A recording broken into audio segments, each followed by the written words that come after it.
what on earth is going on with this data leak, where apparently those people who cooperated with UK armed forces in Afghanistan were on a list of people who should have been brought over here, translators, government officials, et al., who might be at risk of persecution by the Taliban.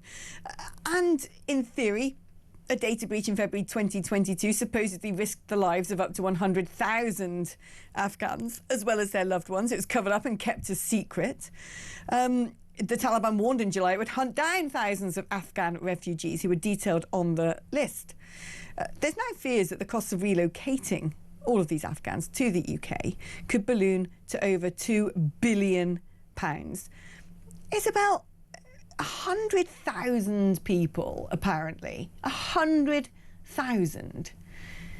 There's something about this story which doesn't make sense to me. It doesn't make sense to me why we now are supposedly claiming there's a legal entitlement to rehouse all of these people. And the sheer numbers don't seem to make sense to me either. What do you make of this? I agree. I mean, the British Armed Forces were in Afghanistan for very, very many years. And in the course of that long commitment of boots on the ground, we will have used many translators, but certainly not 100,000, certainly not 50,000, certainly not 25,000. You know, I'm not quite sure of what the official figure is, or even if there is an official figure, but it's probably about a maximum of about 2,000. Please, anyone who knows the actual figure, feel free to correct me on that. But we know that it's a tiny fraction of the numbers that we supposedly now need to look after forever more our men. Yeah, sure, there will have been other people that helped, other Afghani personnel that helped the UK armed forces, that helped the British and Allied effort in Afghanistan. But again, it's not going to be a fraction of, well, it will be a tiny fraction of that 100,000. What we're seeing here is a massive ballooning of, it's a kind of mission creep thing. I mean, there's a bunch of, again, I suspect a bunch of opportunists that are clutching onto this, as well they might, because word has probably travelled of just how wonderful and easy their existence will be in the UK relative to how it is in Afghanistan. And you know, I certainly sympathise in particular with any women that are condemned to exist in that awful regime at the moment. So the whole thing has gone out of control. But I think equally what worries me is this suggestion that many of those that come over under this scheme are basically being given indications that they don't ever need to work again. Right. You know, that just cannot be allowed to fly. You know, yes, if they're 87 or something, but anyone of working age is going to need to pay for their own keep. We can't just support people as if they're sort of invalids when they come over on this scheme. But it's just, why are we paying people compensation as well? Why are we paying Afghans compensation?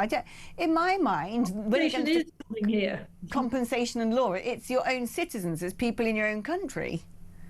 Yeah, I mean, the compensation, I don't know, is that supposedly in addition to being relocated to what is still one of the greatest countries in the world, what is still about the 6th largest economy, despite this government's best attempts to crash it?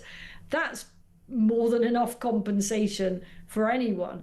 The whole thing it needs to be completely re-examined. And it is an awful situation. I mean, I'm sure that the peril that a number of these individuals find themselves in is actually very real. You know, that is a pretty awful medieval regime there. And, you know, I'm sure you feel the same as I do, Alex, about the absolutely intolerable conditions for women in Afghanistan.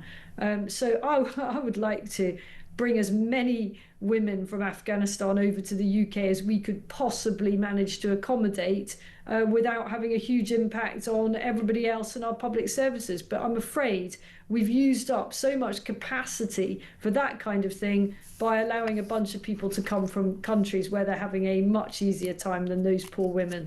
Right, so there will be people listening who would say, well, you let the women come over and they'll be bringing their husbands, and then it'll be entire families, and before you know it, you got who knows who in your nation. This story doesn't make sense to me. It hasn't done from the beginning. I don't know why as a country we don't just say, well, sorry, you know, these people are vouched for and you can come, but how it's now spiralling into tens of thousands, if not even more, and costing upwards of £7 billion to the taxpayer, to me is utterly astonishing.